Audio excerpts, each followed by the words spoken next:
Yo, yo, yo, what's up, everybody? Thank you for tuning in to yet again another fantastic indie creator interview. It's your Cape Crusader Cody. We're keeping it geekly with our returning guest, Chris O'Hara. We're here to break down everything about Bent Box comics and Artificial. Chris, how have you been? Welcome back to the stream, dude. Thanks for having me. And once again, I said this last time, I don't know how you get all that out in one take. It's very impressive. But it's been great. I thought I was going to lose it. It was like doing a little, like a grind on Tony Hawk. And I was like, yeah, wobbling a little bit. So Chris, you've been on the show before. What's been up since you last been on? How's things been going? You're running a Kickstarter now that has successfully funded. Congratulations on that, man. Yeah. So that's been pretty much it. It's been a grind on the Kickstarter. We finished the comic probably a little bit after my first interview with you. So we finished the comic completed and we're running through all the different versions we want and alternate covers. And then we spent about a good month and a half, I think, working on the Kickstarter, making sure it was good to go, and then launched it February 1st. So we're about halfway through. But yeah, it's been fun, but busy, very busy. So for anyone that is watching for the first time, can you give us a little bit about who you are and Bent Box Comics as well? Yeah. My name is Chris O'Hara. I am the lead writer for Bent Box Comics. It's kind of a independent comic publisher that I founded. We are out of Southwest Florida. I have a decent amount of background with comics, but this is our first venture into actually creating one. I wrote the whole thing. I'm a couple issues in, but we just were able to get the Kickstarter obviously started and funded. Mm-hmm. Spoiler alert, even though you already mentioned it. So right now I'm just my active role is Kickstarter monitor, just kind of making sure everything's running smoothly and I can interact with people, and that's what I'm doing right now. So how's the Kickstarter been for you? Has this been your first Kickstarter? Yeah, this is my first one. I've been on Kickstarter forever. So I've backed, I think you can go to my profile and see, I think it's maybe 25, 30 projects, primarily, I think a handful of comics, primarily like board games. We're a big board game family. So really, every time I see something like kind of quirky or cool or new, I try and snag it on Kickstarter. What's been a new board game that you've been recently playing that I should pick up with for the family? Oh man, I'm in my office. Oh, okay, hold up. Let me switch you over to a different scene so we can get a big look at it. Oh, I don't know if you want my whole scene, but I have this massive case full of board games. The Binding of Isaac board game. I don't know if you ever played it, or card game technically. Are you familiar with the video game? Yes, Binding of Isaac? The game is awesome. Yeah, if you like the game, highly recommend the card game. I think it was one of the top earning Kickstarters for a long time until like Vox Machina came out, like Critical Role. Other than that, I think it was like one of the top earners, but it's a fantastic game. Dude, Bloodborne and Dark Souls has board games too, and they look phenomenal. Yeah, I've played the Bloodborne one. It's awesome, obviously. And then I backed one that was like $500. It was called Death May Die. I think that's what it's called. A board game enthusiast. Yeah, it's a Cthulhu one, and it comes with like this massive Cthulhu, and then he has all of his monsters, and it's awesome. So anyway, yeah, I'm big into board games, but also into comics. That reminds me, man, being a kid, seeing all those cool commercials, like the rat cheese. I forgot what it was, but I know you dropped the basket. Yes, Mousetrap. We were a family. We never could get it. I always wanted to get it. And anytime I see board games with pieces like those, it's awesome. It's like reminiscent. Back, man. Yes. Yeah. So, I mean, with Artificial, this was such an awesome read. I had the opportunity to read it before you completely finished it, but to have a good enough idea of what was going on. Can you give us an idea and concept of what this comic is about? It's such a unique concept, and I loved it. I thought it was beautiful. Oh, great! I'm glad to hear it. So, Artificial it follows. Well, we'll start with basically this is issue one. Issue one follows Vincent Van Gogh, who I'm sure 99% of everyone's familiar with, classical artist. The beginning follows him through his day-to-day life, as many are familiar, or at least should be in some aspect. He was not understood in his time. Mm-hmm. He was depressed. There's signs that he actually was eating lead paint, and there was like mental illness that was creeping in. There's a lot. I did a huge dive on Vincent van Gogh just to prep for this, the writing of this. But it follows his kind of last days. In real life, he killed himself. I don't know if everyone knows that, but in real life, he murdered, or he committed suicide. And so this follows kind of the path of him going to that, and then something else happens. So that's a little bit of a teaser, but the basic premise is AI rules the world. Now, I know that you said it's a unique premise. That's not the most unique premise, but the catalyst for this story was with the rise of AI art, Chat GPT, all these new AI tools that are coming about. It was more of not like a railing against it as much as just what it probably will happen. We all seen Terminator. Yeah, I mean Skynet's 5 years away, and we all know it's real. There's an actual Skynet. There's an actual Skynet out there. And they just created a robot that is just like T2, the one that can just go right through bars and then recollect itself. So we're all dead in 5 years, and it's fine. You guys never watched any of those movies? No. Do some research, guys. But so that's kind of the premise. Is it's way in the future. AI's kind of ruled the world. It all started when we started losing our creativity. We everything we did was through robots, through AI. Us ourselves lost connection with our creative abilities and desires and dreams. And that led us to just become drones. And so a mysterious force pulls 3 classical artists from the past to fight against our AI overlords. That's your little elevator pitch. That was a long elevator pitch, but still. We have two geeks talking media. Well, there's the bingo on my Apocalypse bingo card. To be frank with you, this year has been crazy. Ohio had that train derail. I live 3 hours away from that. I don't even know if we're allowed to talk about it. That's the crazier part. Journalists are getting arrested, but the Ohio resource thing put out like 30 or 3,500 fish have died so far. The majority of my family live on the border of Pennsylvania and Ohio. I haven't heard from them. I need to contact them, but I don't know. It's been just last night. A mythological creature from the Philippines was reportedly rumored sighted, and I was like scrolling Twitter. I'm like, okay, yeah. Google it. I'm like, oh shit, this is there's official sites are reporting this, UFOs, artificial might just happen. I'm not surprised by anything anymore. Unfortunately, I guess I don't know, but 2023 was like 2022. Hold my beer. We thought that was the worst. We're going to keep ramping. We're not stopping. So when I was saying I thought this was a really interesting concept, it wasn't necessarily the evilness of AI. It was how you implemented it. I thought that was just that was the big mind blow for me. And outside of that too, your writing was just superior, but the art in this so gorgeous too. Can we give another shout out to the creative team as well? Yeah, so it's I'm the writer, obviously. My main artist is Gabriel Fonseca. He's from Brazil. Highly recommend checking him out. I kind of raved about him on the last time I was here, and it's funny. He watched it and he goes, "You talked about me too much." He's just shy. Yeah, he's just shy. But otherwise, I wanted him to come on because I wanted him to talk about it with you guys, or with us. But I love the guy to death. He's an incredible artist, very unique art style. He actually told me that he kind of subcontracted, I guess you want to call it subcontracting, one of his good buddies to do the flatting for the art. So he did the flatting for the colors. His name's Barlow. Can't remember his last name, but I do want to give him a shout out. So he did the flats. Otherwise, it's just us two. So it was a very small team. He did the art, lettering, everything. So out of all the artists out there, why pick this artist in particular? So, and Two Geeks, you can, I think I did it on Two Geeks. Sorry, I've done a couple of these already. Can't remember who I talked to about everything.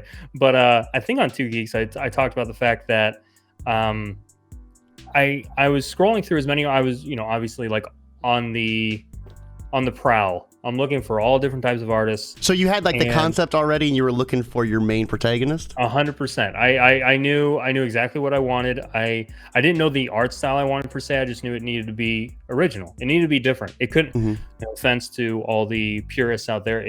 I didn't want it to be comic book art style. I wanted it to be as unique as possible to kind of give that feeling of handmade and as far away from AI as possible. I really wanted just human creativity to take center stage in the comic.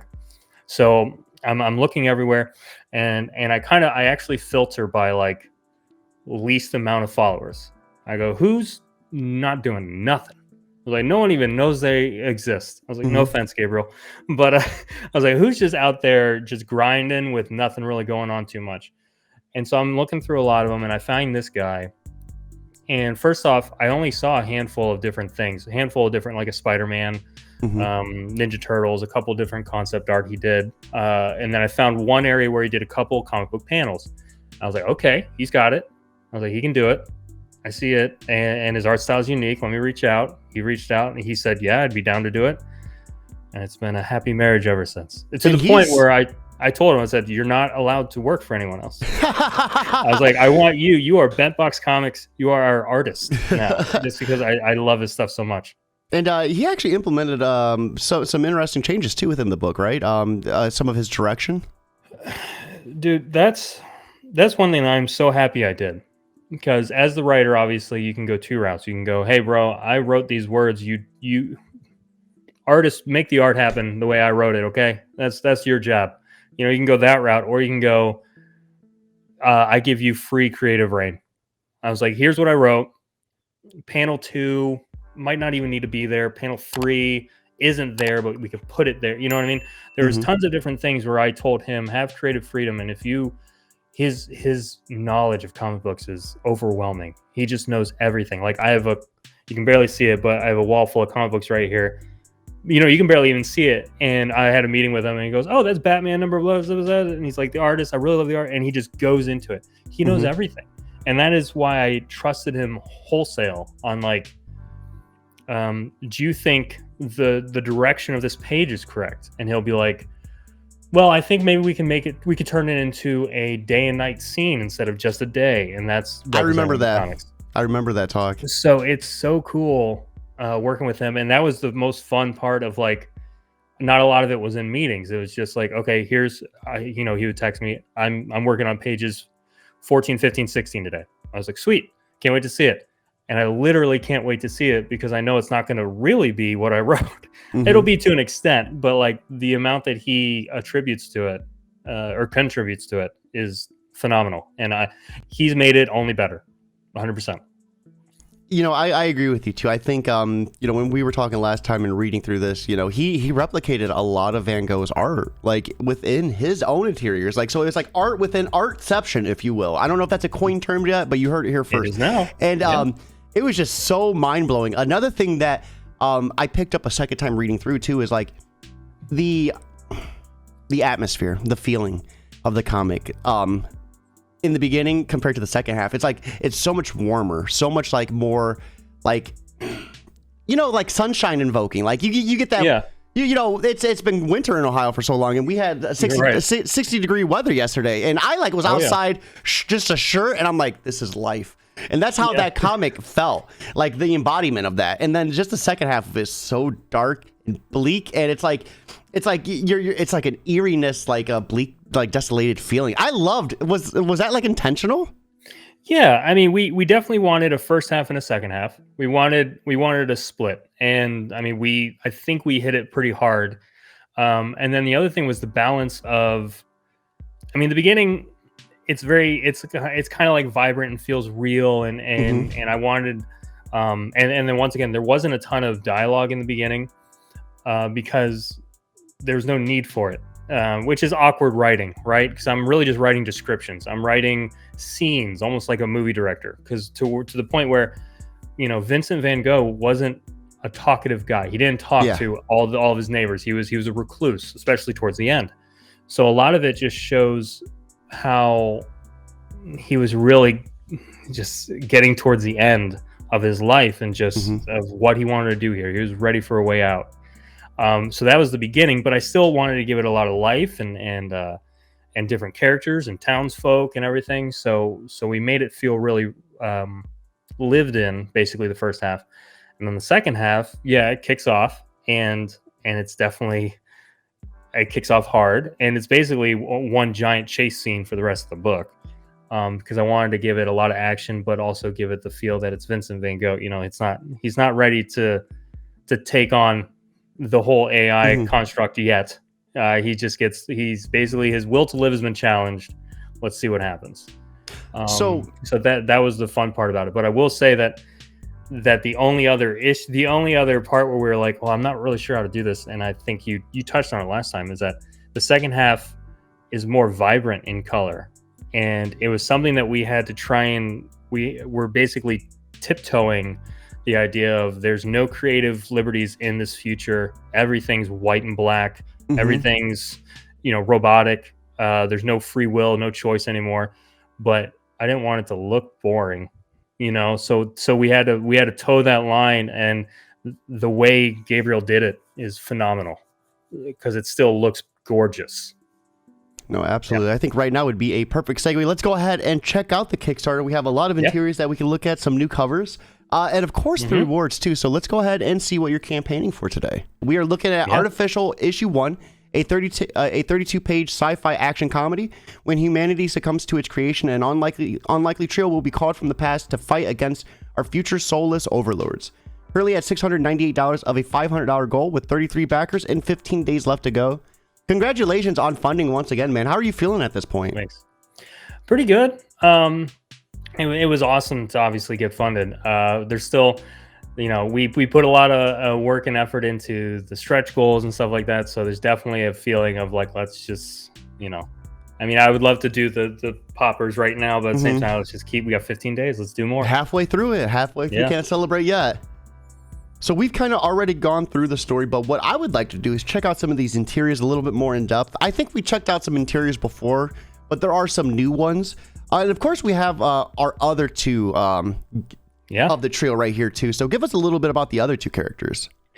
So Marie Cassatt is an American painter that was kind of a contemporary of Vincent Van Gogh, not necessarily directly like in his inner circles or anything like that, but lived around a very similar time frame. She would have been familiar with Vincent Van Gogh's work.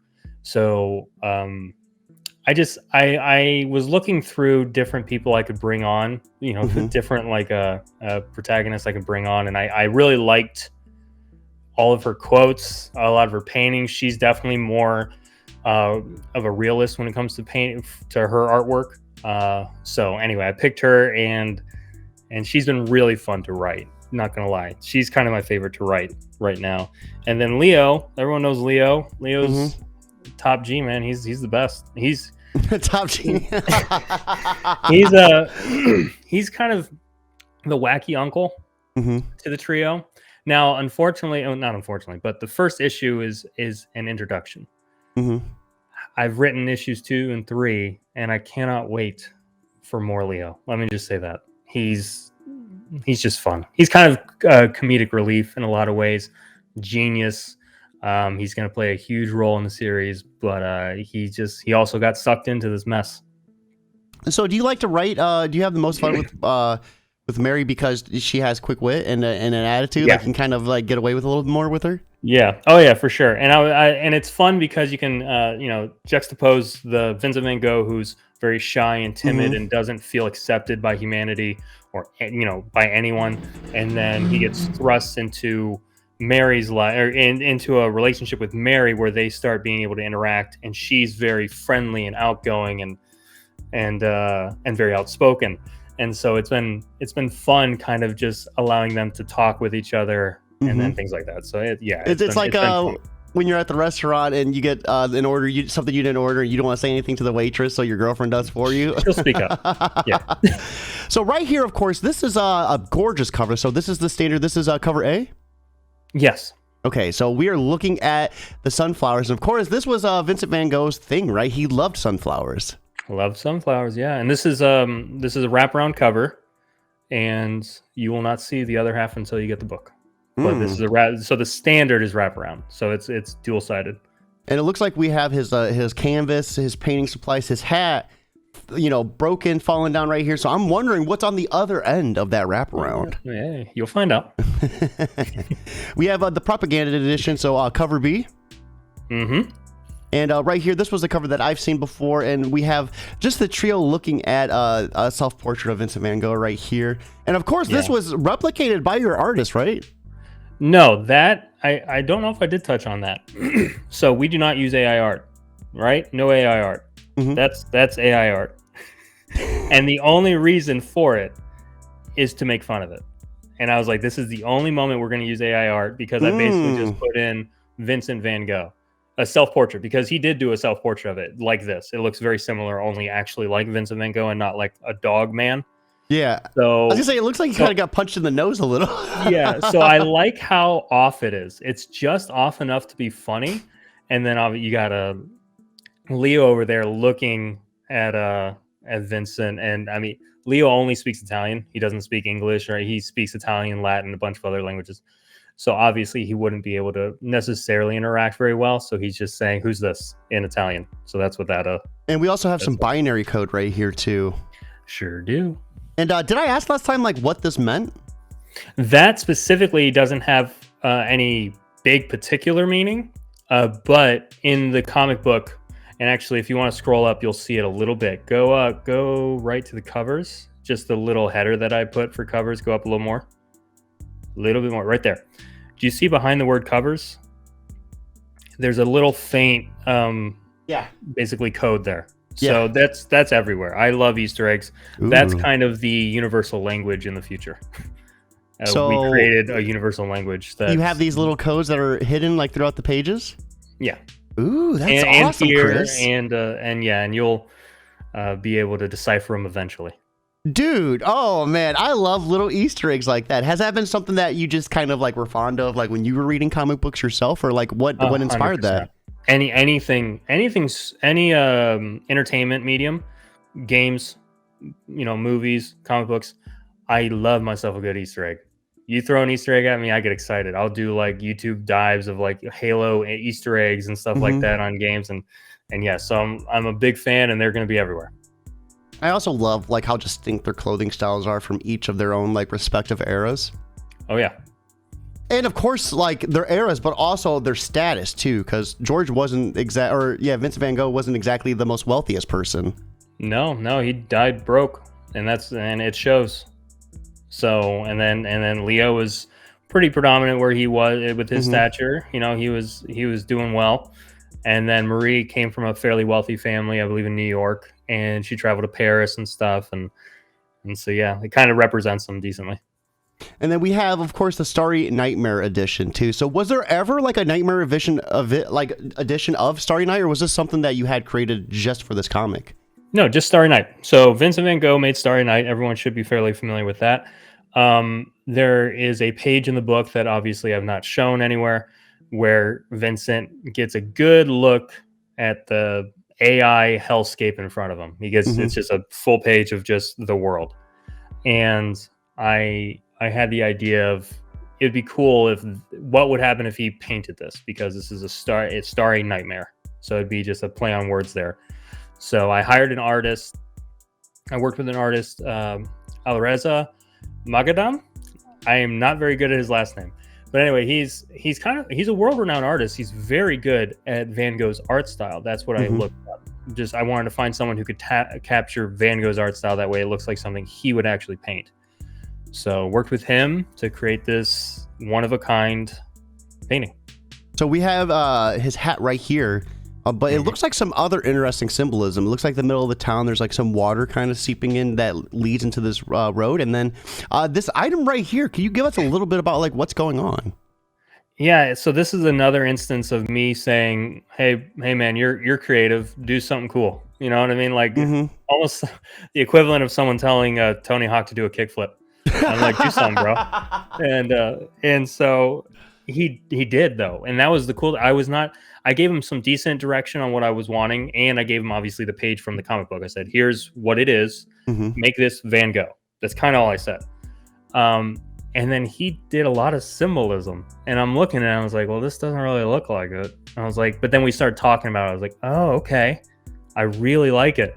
Because like the waterfall that's spilling out, when you get to see this shouldn't give too much away, but basically the AI city is filled with light.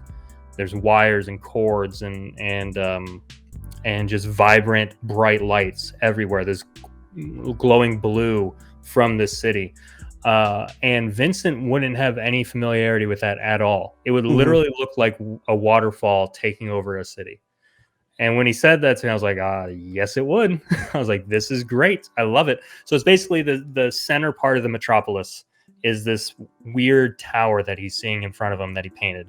And then the light that just spills out and kind of takes over the city is the waterfall. I also really like how like the moon or the sun like right here is like cracked. It looks like it's kind of like broken. Yeah. Yeah, it's like a blood moon going on. The sky's bright red. There's the drones. There's like robotic drones flying through the air, and that's actually what he's interpreting as the stars because it just looks like bright lights. It was just wow. I feel like it needs more love than it got because it's really cool. This is gorgeous. So here's a look at some of the previews without text, so we can get a better understanding of some of these interiors too.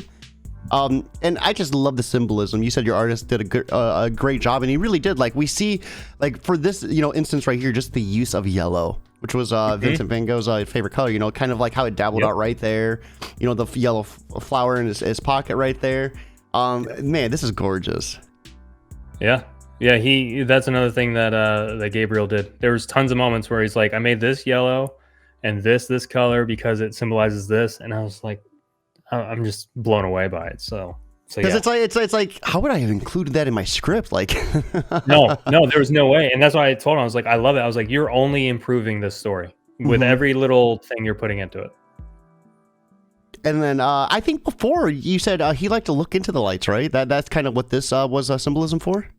Yeah, he found that nighttime was better than daytime. That's paraphrasing an actual quote from him. But he said that he preferred it. He said he actually thought it was brighter.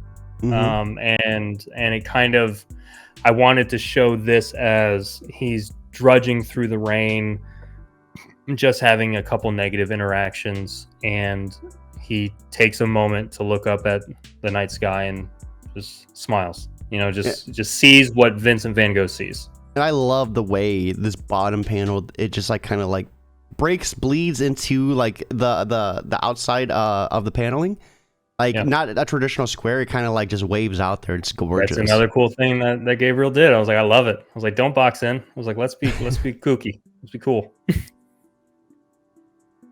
And then right here's a little self-insert too of our main man of the hour. That when you said looks that and I put two and two together, I was like, dude, this is awesome. The Easter eggs have begun.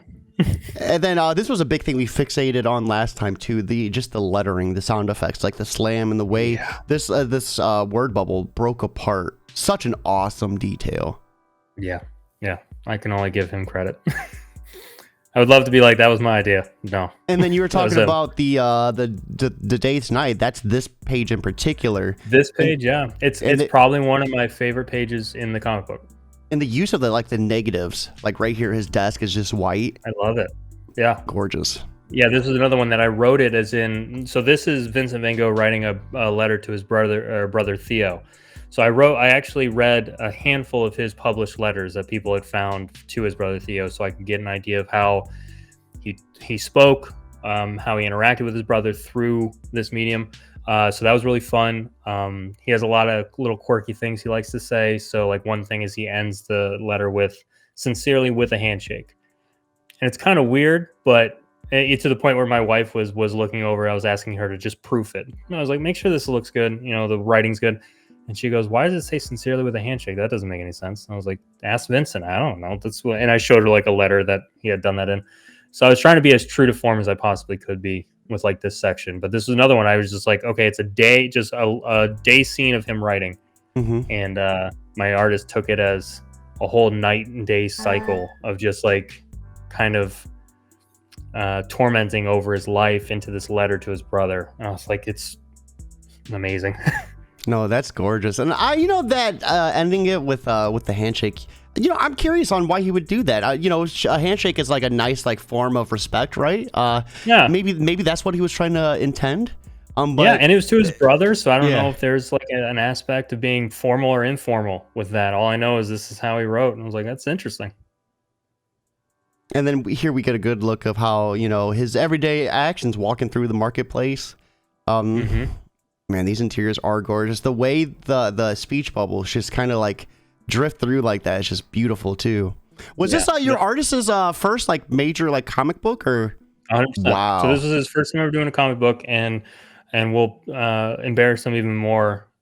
Last day we finished the comic book, and we get through with everything. Lettering's done, coloring's done, everything's done. It's organized.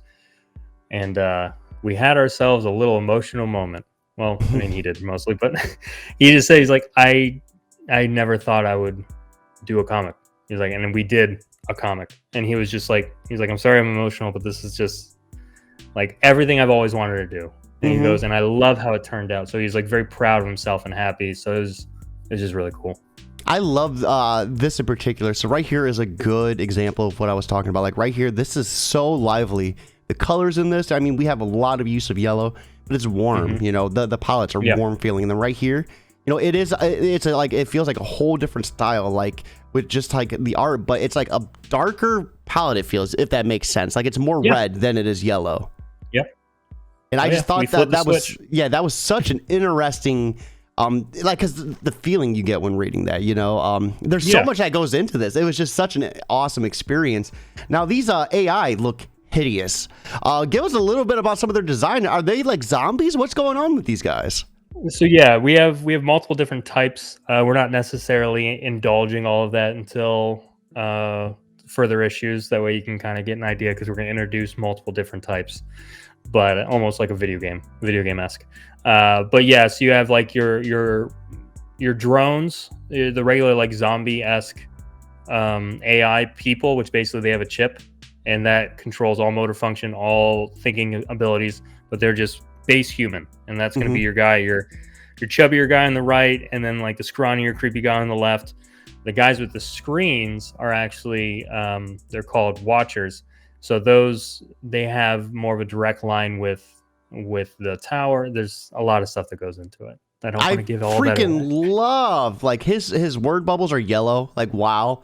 And then right here, this panel, his arm with the gun is what breaks. That's another thing Gabriel did. Gorgeous. And he was like, do you like this? I was like, I freaking love it. I was like, that's such a cool way to do that. I was like, I don't even know how you did that. And so it's just really cool.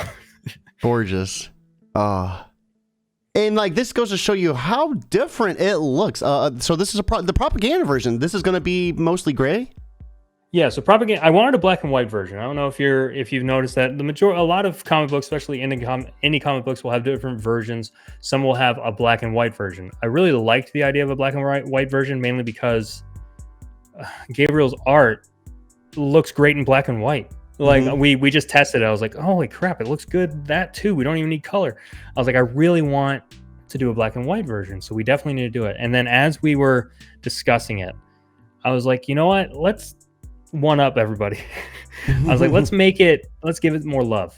I was like, have you ever seen Sin City or anything like that, where you got the black and white and then a pop of red? And it just, there's something about it that's almost like it should be on like those oddly satisfying YouTube videos. It's like, this just looks good and feels good. This like thing that you can draw your eye to that's slightly different than the rest. Anyway, so I pitched him on that idea. I was like, how hard would it be to make everything black and white, and then we'll pick little things that are important to each scene. God, this is to be colorful. And I love it. I love how it turned out. This is gorgeous. So yeah, so like not every page has it, but all speech bubbles are going to be colored. Small little things are going to be colored that we want your eyes to be drawn to. So that's kind of what we try to accomplish with this. So you listen to a lot of deep dives on YouTube. Did you ever listen to the ones about Breaking Bad? Yeah, like a lot. Each character is associated with like a primary color. Yeah. I do shirts love and that stuff. stuff. That's dude. I love. Yes, it is so mind-boggling. Like because each color is like a representation of like where they're at. Like Walter White during the season where the airplane crashes was wearing a lot of pink. You know what I mean? Yep. And then like later seasons he's wearing green. And like Saul Goodman wears a lot of blue. Like, dude, it's like, and there's a science to it, like a human, like psychological science to it. Yeah, that's kind of what we're trying to do in some aspects. So like Vinny's, and his name's Vinny, and that's mainly because that's what Marie calls him, is Vinny. So Vinny's primary color is going to be yellow, obviously. Marie's color is going to be more of a blue, and then Leonardo da Vinci is going to be more of a green. So we have little bits of that in our comic. And oh man, right here too, when you have the AI screen, colored in, that's awesome. I truly love how it turned out. Yeah, this is gorgeous. So right here again is the link. Let's go over some of these rewards, guys. Let's see what you get by backing this awesome book.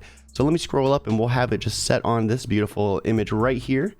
And we have $2 or more, you get the standard edition digitally. This is probably the absolute cheapest I've ever seen for a PDF. Holy crap. Yeah, get it. How many pages? 32. Wow. So $2 for a 32-page book. You guys have nothing to lose. Like, oh my God. Why do it so cheap? I don't know. I wanted to separate the two mainly because I think it's worth the physical. So the physical, and for people who haven't created a comic before, obviously this is my first, but I've been in touch with a lot of people who have. There's a lot that goes into a physical. So the price point on it being pretty high is just kind of what it needs to be. But for a PDF, I want the point of entry to be lower. You know, if you want to read it, you want to enjoy it, read it. You get it a little cheaper. That's fine, because I mean, there's no shipping costs, there's no anything like that. Just you get a, hopefully high quality comic for a cheap price. I love that so much, because like I was talking to a friend the other day about like video games, how they do like the digital at the same price as the physical. There's no reason for that. It's mind-boggling, and it pisses me off. Yeah. It's like, dude, the physical is going to chill on my bookshelf. Like if this console like goes under in 5 years, I'll never get that digital back. No. So yeah, I'm with you on that. That's funny. And then we have the propaganda edition for $2 as well. So if you want to see that in black and white with touches of specialized color here and there, $2, another great price right there. And then the Starry Nightmare edition as well for $2. So does the Starry Nightmare edition have any other differences within it outside of the regular edition? Nothing, not much within it. It's primarily a specialized cover, a specialized back cover. So yeah, that's primarily all it is. And then we have the collector bundle digital, so you can get all three of those for $5. So you even save $1 doing that. I'm loving these prices already, Chris. Holy crap! We have the standard edition for $12. I was here. I was thinking that the physical was going to be $20, $30, $12. Still an outstanding price for the physical. You said it was 32 pages. 32 pages, yeah. Gorgeous, man. And then we have the propaganda for just $3 more at $15. And the only reason we did that, I was originally just going to make it 12 because we were just going to make it black and white. But then when we took so much time picking out the very special things we want colored, everything, a lot of love went into propaganda. So yeah, I think it's worth it. And then we have the Starry Night edition at $20 or more. And that's going to get you that C cover as well. Collector's bundle. So if you want to get all three of those, $40. So holy crap, an outstanding price right there too. For your first Kickstarter, man, these prices are awesome. These are some very competitive prices, man. Yeah, gotta be competitive. And then that's it, guys. So be sure to hop on. You only have 15 days to back this awesome project. And man, I had the chance to read it. I can't wait to read it again though, after seeing some of the, that you finished it. I want to check out this propaganda edition. This looks gorgeous. I can't wait to get in my own hands, to be honest. Yeah. So after going through that Kickstarter and checking out all those tiers, what would you like to say to anyone who might be on the fence about backing? Get off the fence. It's going to be good. I think you'll like it. A lot of time, energy, and love went into this. We have big plans for it. We have many issues. We have a full-length story full of twists and turns and very unique characters that I cannot wait to have to show everyone. So yeah, I think you'll really like it. I honestly do. No, and as someone who's read it, I will double up and say I think you guys will love it too. It definitely gets the Keeping It Geekly badge of approval. So you said you had the scripts written for issue 2 and issue 3. Any idea when those can be expected to drop or release? Not necessarily. This is a little behind the curtain, but it costs a lot of money to make these when you're doing it on your own. You know, this is a dream of mine, kind of, you know, a dream project. So obviously this first one was fully funded by me, just my savings account. All went into this, paying the artist what he needed to be paid, when he needed to be paid, ethically treated artist. And then issue 2, I'm really hoping on obviously making enough to continue it with the Kickstarter. That's my goal. So otherwise I'll try and bankroll it as much as I can. And at the bottom of the Kickstarter it says, and I mean this, I plan to take no funds from this. Nothing goes into my savings account. That's already been spent. I don't need to recoup that. The whole point of this is to allow me to keep writing, is so that I can do issue 2, issue 3, issue 4, issue 12. Ooh, so maybe we have an ongoing series, or is issue 12? I have about 8, maybe. I have a roadmap for 8, but and this is something I've said before. I really don't like boxing myself in, so I have kind of like A, B, and C of like what it is, and then while I'm writing it, I might just go off in a tangent, and then almost like a side quest for the characters. That at least does have some importance to the main story, but would be entertaining and enjoyable to go on. So I don't box myself in. So roadmap for 8 could turn into 12. And I'm excited for this. So outside of Artificial, what else are you working on, Chris? You know, what else is coming out of Bent Box Comics for 2023? Something I'm almost more excited about than Artificial that I haven't talked to anyone about yet, really, or publicly. My artist Gabriel and I are, because he's not allowed to work with anyone else, he's stuck with me. We're working on a psychological horror series, comic book called Sundown. That okay, it's basically about a. I was like, I don't know how much I want to give it away, but it's basically about it's basically about a retired superhero who is starting to show early signs of Alzheimer's. Oh, dude! And I am enjoying writing this so much, and I can't describe how much I can't wait to have it out. But I'll give you the nugget of inspiration was actually an article I read about 2 years ago that said, hey, I think like the title was, hey, you know those superheroes you love? Yeah, they probably have dementia now. And I was like, what? And so I read into it, and it broke down the psychological toll and the mental toll that Powers would have on a not like alien-esque superhero, but like a human that was super, and how it 99% of the time would break down the mental capabilities, and they would start suffering from dementia and have hallucinations and not know who they are or who anyone's around them anymore. And I was like, that sounds so sad and very interesting. That sounds like it'd be such a wild ride, but I would almost like counter, like, wouldn't they have like super mental capabilities, you know? Yeah, well, it depends on your type of superhero. So like you obviously have like Wolverine. Wouldn't he be able to just regenerate brain cells?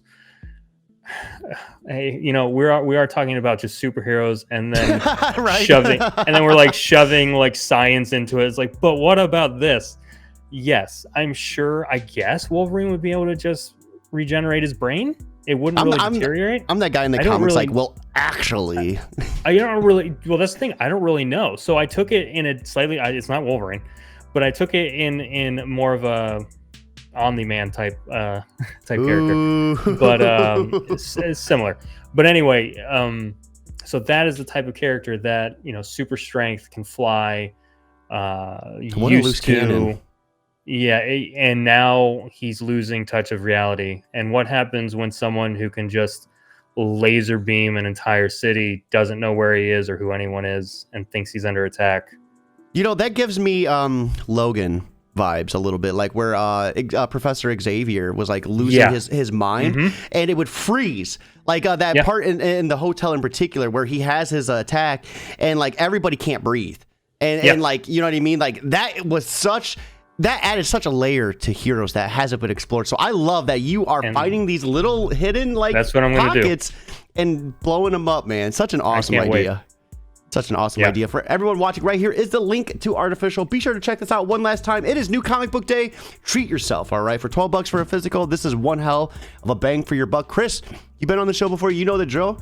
I always love asking for a little bit of advice when we go to end the show. So for anyone that is watching, looking to contact an artist for the first time, what would be some of your advice to make sure that interaction goes smoothly? Like, what are some of the do's and don'ts of, your first time encounter with an artist? Yeah. That's actually a good. I didn't say this last time, but it just popped into my head. Don't have pride.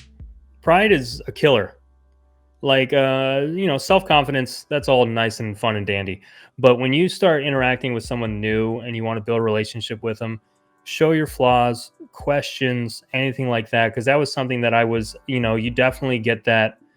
Well, I know just as much as you do kind of thing. And then when you're trying to interact with someone who also knows comics, you don't want to start bickering and fighting, and you want to kind of try and find common ground and be able to interact in a way that doesn't have self-esteem involved. So like that, it just popped in my head. But that is something that I've always done whenever interacting with new people. I put pride to the side. I know nothing, you know everything.